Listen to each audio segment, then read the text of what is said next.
அனைவருக்கும் வணக்கம் தோழர்களே. எல்லாரும் எப்படி இருக்கீங்க? ரொம்ப மகிழ்ச்சியா இருப்பீங்க அப்படின்னு நினைக்கிறேன்.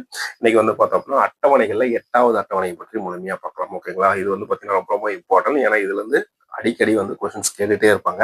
ஸோ அதனால முழுமையா பாருங்க. ரொம்ப எளிமையான வழியில விளக்கியிருக்கேன். நீங்க எதையுமே வந்து மனப்பாடம் பண்ணணும் அப்படின்னு அவசியம் இல்லை. இந்த 22 மொழிகளும் உங்களுக்கு ஈஸியா ஞாபகம் வர அளவுக்கு சொல்லி கொடுத்துருக்கேன். ஓகேங்களா? ஸோ இதற்கு முன்னாடி 1ல இருந்து 7வது அட்டவணைகள் 7வது அட்டவணை வரைக்கும் ப்ரீவியஸ் வீடியோ போட்டிருக்கேன். அதுக்கான லிங்க் கீழே டிஸ்கிரிப்ஷன்ல கொடுக்குறேன். ஒரு கண்டினியூவா பார்த்துருவாங்க. அப்பதான் உங்களால என்ன பண்ண முடியும், ஈஸியா ஞாபகம் வச்சுக்க முடியும். ஓகே 8வது அட்டவணை பார்த்தீங்க அப்படின்னா மொழிகளை பற்றி குறிப்பிடுது. 1950 வந்து மொத்தம் 14 மொழிகள் அங்கீகரிக்கப்பட்ட அல்லது ஏற்றுக்கொள்ளப்பட்ட மொழிகளா இருந்தது. அதன் பிறகு தற்போது 22 மொழிகள் வந்து ஏற்றுக்கொள்ளப்பட்ட அல்லது அங்கீகரிக்கப்பட்ட மொழிகளா அரசியலமைப்புல இருக்கு. ஸோ அதுல வந்து பார்த்தோம் அப்படின்னா 4 திராவிட மொழிகள் இருக்கு. திராவிட மொழிகள்னா என்னென்னது? தமிழ், மலையாளம், கன்னடம், தெலுங்கு. ஸோ இது 4மே உங்களுக்கு ஈஸியானதா இருக்கும். ஓகேங்களா? தமிழ், மலையாளம், கன்னடம், தெலுங்கு.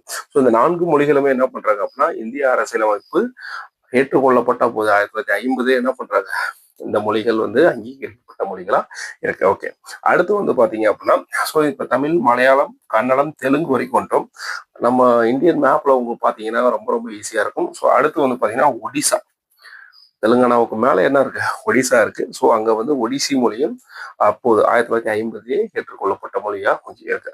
ஒடிசாவுக்கு மேல வந்து பார்த்தோம்னா மேற்கு வங்கம். மேற்கு வங்கத்துல என்ன மொழி பேசுறாங்க அப்படின்னா பெங்காலி, அதாவது வங்காள மொழி அப்படின்னு சொல்றப்ப இந்த பெங்காலி அப்படின்ற மொழி பேசப்படுது. அதன் பிறகு பெங்காலிக்கு மேல அப்படியே போனா அசாம் இருக்காங்க. ஓகேங்களா? அசாமிஸ், அசாம் கேள்விப்பட்டிருக்கீங்களா? அசாம் அங்க வந்து பேசுற மொழி வந்து அசாமி அப்படின்ற மொழி இருக்கு. ஸோ இந்த சைடு இருக்கிற எல்லா மொழியுமே நமக்கு தெரிஞ்சுச்சு. என்னது? தமிழ், அதுக்கப்புறம் பார்த்தோன்னா தெலுங்கு, ஒடிசா, பெங்காலி, அசாமி அப்படின்ற மொழிகள் பேசப்படுது. அதுக்கு அடுத்து பார்த்தோம் அப்படின்னா இப்படியே கர்நாடகா சைடு அப்படியே மேலே போனோம் அப்படின்னா கர்நாடகாவுக்கு மேல என்ன இருக்கு, மத்திய பிரதேசம், மும்பை, அங்க என்ன மொழிகள் பேசுறாங்க அப்படின்னா மராத்தி அப்படின்ற மொழி பேசுறாங்க. அதுக்கப்புறம் மராத்திக்கு மேல யார் இருக்கா அப்படின்னா அந்த சைடு போனோம்னா குஜராத். குஜராத்ல வந்து என்ன மொழி பேசுறாங்க, குஜராத்தி அப்படின்ற மொழியை பேசுறாங்க.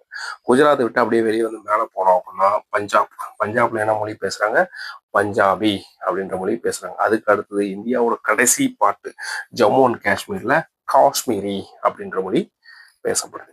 இதன் பிறகு முக்கியமான காமன் மொழிகள் மூன்று மொழிகள் இருக்கும். என்னது? ஹிந்தி இந்தியாவில் பல்வேறு மாநிலங்களில் பேசப்படுது. உருது நம்ம இஸ்லாமிய சகோதரர்கள் எல்லாமே இந்த மொழியை உருதி அப்படின்ற மொழியை வந்து பேசுறாங்க. அடுத்து வந்து சமஸ்கிருதம். ஸோ ஒரு சிலரால இந்திய அளவில் பேசப்படுது. ஓகேங்களா? இது வந்து ரொம்ப கம்மியான மக்கள் தொகை கொண்டதாக தான் இருக்கு சமஸ்கிருதம். ஓகேங்களா? ஸோ இப்போ வந்து இந்த மொழி எதுவுமே உங்களுக்கு மனப்பாடம் பண்ணணும்னு அவசியம் கிடையாது. நல்லா பாருங்க, தமிழ், மலையாளம் பக்கத்துல, கர்நாடகா மேல, தெலுங்கு இந்த சைடு. ஸோ இப்படி போகும்போது ரைட் சைடு தெலுங்கு இருக்கு. அதுக்கு மேல ஒடிசா, ஒடிசாவில் வந்து ஒடிசி மொழி, மேற்கு வங்கத்துல வந்து பெங்காலி, அசாமில் வந்து அசாம் மொழி. இந்த சைடு போனோம் அப்படின்னா மத்திய பிரதேசத்துல மராத்தி, குஜராத்ல வந்து குஜராத்தி, பஞ்சாப்ல வந்து பஞ்சாபி, காஷ்மீர் ஜம்மு அண்ட் காஷ்மீர்ல காஷ்மீரி. காமனா 3 மொழிகள் இருக்கு, இந்தி, உருது மற்றும் சமஸ்கிருதம். ஸோ இந்த 3 மொழிகள். ஓகேங்களா? ஸோ மொத்தம் இந்த 14 மொழிகள் தான் 1950 இந்திய அரசியலமைப்பு ஏற்றுக்கொள்ளப்பட்ட போது அங்கீகரிக்கப்பட்ட மொழிகள். ஓகேங்களா? அதன் பிறகு என்ன பண்றாங்க, கிட்டத்தட்ட வந்து ஒரு 8 மொழிகளை வந்து திரும்ப ஒரு அங்கீகரிக்கப்பட்ட மொழிகளா உருவாக்குறாங்க. ஸோ அதற்காக மேற்கொள்ளப்பட்ட சட்ட திருத்தங்கள் தான். ஸோ இதுதான் இப்போ லாஸ்ட் இயர் குரூப் 4ல கூட ரீசெண்டாக நடந்த குரூப் 4 குரூப் 2 எக்ஸாம்ஸ்ல இது ரிலேட்டடாக கொஸ்டின்ஸ் வந்துருந்துச்சு. ஓகேங்களா? ஸோ இதுல வந்து பாத்தீங்கன்னா சிந்தி அப்படின்ற மொழி வந்து 1967 21வது சட்ட திருத்தத்தின்படி கொண்டுட்டு வராங்க. எப்ப? 1967 21வது சட்ட. ஸோ இந்த 3 இயர், இந்த 3 சட்டத்தை மனப்பாடம் பண்ணீங்கன்னா இது எல்லாத்தையுமே படிச்சு. ஓகேங்களா? ஸ்கூல் புக்ல தனித்தனியா கொடுத்துருப்பாங்க. ஸோ இது ஒரே கோர் ரிலேட்டடா இருக்கிறதுனால ஒன்னா கோர்லயே கொடுக்கறதுனால உங்களுக்கு ஈஸியா இருக்கும். ஓகேங்களா? இந்த சிந்தி மொழி எங்கெல்லாம் பேசப்படுது அப்படின்னு சொல்லி பார்த்தோம்னா வடமேற்கு இந்தியாவில் பரவலா பேசுறாங்க. ஓகேங்களா? வடமேற்கு இந்தியாவில் பரவலா பேசப்படுற மொழி தான் இந்த சிந்தி அப்படின்ற மொழி. 1967 21வது சட்டம். அடுத்து வந்து பார்த்தோம்னா 1992 71வது சட்டத்துல கொங்கணி, மணிப்பூரி, நேபாளி அப்படின்ற 3 மொழிகளை இந்திய அரசியலமைப்பில் ஏற்றுக்கொள்றாங்க. எப்ப?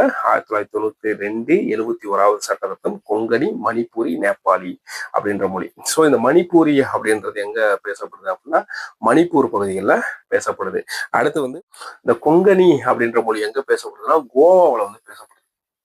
கொங்கணி வந்து பார்த்தோன்னா கோவா, மணிப்பூரின்றது மணிப்பூர் அப்படின்ற ஒரு பகுதியே இருக்கு. ஓகேங்களா? அதனால மணிப்பூரி. நேபாளி அப்படின்றது எங்க இருக்கு, இங்க வந்து பெங்காலின்னு இருக்குல்ல. ஸோ அதுதான் அசாம், பக்கத்துல வந்து பீகார், ஒரிசா, ஒடிசா, மேற்கு வங்கம் இந்த பகுதிகளில் பரவலா பேசப்படுற மொழி தான் இந்த நேபாளி அப்படின்ற மொழி.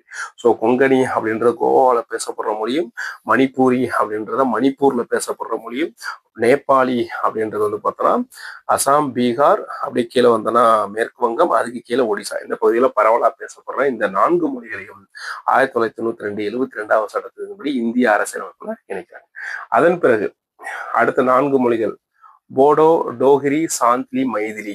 இது வந்து 2003 92வது சட்டத்திருத்தம்.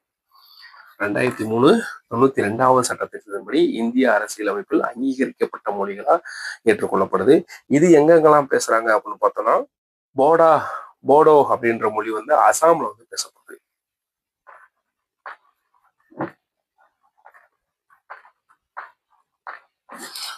போடோ அப்படின்ற மொழி வந்து அசாம்ல பேசப்படுது. டோங்கிரி அப்படின்றது வந்து பார்த்தோம்னா இமாச்சல பிரதேஷ், ஜம்மு அண்ட் காஷ்மீர், இமாச்சல், ஜம்மு அண்ட் காஷ்மீர் அந்த 3 பகுதிகள் வந்து டோகிரி அப்படின்ற மொழி பேசப்படுது.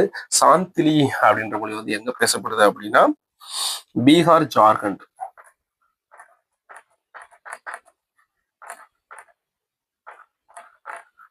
பீகார் மற்றும் ஜார்க்கண்ட் ஆகிய பகுதிகளில் சாந்திலி அப்படின்ற மொழி பேசப்படுது.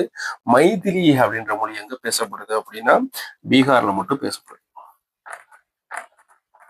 ஓகேங்களா? சோ சாந்திலி, மைதிலி இது ரெண்டையும் நம்ம ஈஸியா ஞாபகம் வச்சுக்கலாம். கடைசியா ஏற்றுக்கொள்ளப்பட்ட மொழி அது மைதிலி. சோ இந்த சாந்திலி அப்படின்றது பீகார் மற்றும் ஜார்க்கண்ட், பீகாருக்கு வந்து பிரிந்த மாநிலம் தான் ஜார்க்கண்ட். ஓகேங்களா? சோ அந்த 2 மாநிலங்கள்லயும் ஒரு சில மக்களால பேசப்படுற மொழி தான் அந்த சாந்திலி அப்படின்ற ஒரு பழமையான மொழி. அதன் பிறகு பீகார்ல மட்டும் பேசப்படுற மொழி எது அப்படின்னா மைதிலி அப்படின்ற மொழி.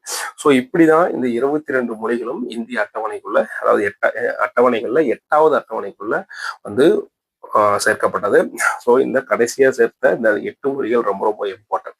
சிந்தி அப்படின்றது வந்து 1967 21வது சட்டத்தின்படி ஏற்றுக்கொள்ளப்பட்டது. கொங்கணி, மணிப்பூரி, நேபாளி 1992 71வது சட்ட திருத்தம். போடோ, டோகிரி, சாந்திலி, மைதிலி ஆகிய மீதி 4 இருக்கிற மொழிகளும் 2003 92வது சட்டத்தின்படி ஏற்றுக்கொள்ளப்பட்டது. ஸோ நம்ம அடுத்த காணொலி என்ன பண்ணலாம்னா 9, 10, 11, 12 வந்து புதுசா ஆட் பண்ண 4 அட்டவணைகளை பற்றி பார்க்கலாம். ஏன்னா அட்டவணையில மொத்தம் இந்திய அரசியலமைப்பு ஏற்றுக்கொள்ளப்பட்ட போது 8 அட்டவணைகளும், பிறகு 4 அட்டவணைகள் ஆட் பண்ணி தற்போது மொத்தம் 12 அட்டவணைகள் இருக்குல்ல. ஸோ அந்த 4 அட்டவணைகள் தனியா பார்த்தோம் அப்படின்னா தான் நமக்கு வந்து ஒரு கிளியர் கிளாரிட்டி கிடைக்கும். ஓகேங்களா? நன்றி நண்பர்.